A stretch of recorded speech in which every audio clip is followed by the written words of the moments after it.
po, dahon ng ampalaya. Ayan, ampalayang dahon. Pwede nating ilagay sa munggo.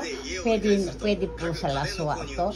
O magpakulo kayo ng tubig at iluglog nyo lang at isawsaw sa bagoong. Ang sarap, kamatis, sibuyas. Ayan po. At yung mga bata na merong taon na kulay bulo dun sa kanilang mga katawan, tigain nyo to at painom nyo po sa kanya. Matatanggal po yung mga itim-itim sa katawan.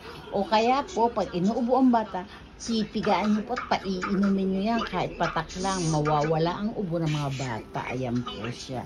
Marami po ang gamit ng ampalaya. Masarap po yan pag ano lang tubig. Ayan po, ampalaya.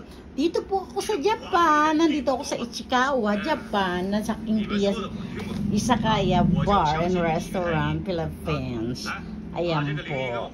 Ayan ang ampalaya.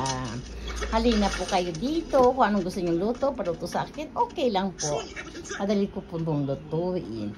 Gagamitin ko to pa, ipi-freezer po siya, ilulubog ko muna sa mainit na tubig bago ko i-ano kagad at ipi-freezer ko po siya.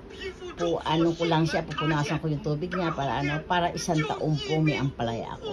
Ayan po. O, ayan ang kasama niya. Dala-dala, sariwa pa galing sa garden ng nakayama po, nakuha to. Ayan po, may gabi din siya. Yan, gabi. Bahay kubo tayo ngayon. Sige po, bye-bye po. Pag nila akong kalimutan, i-subscribe.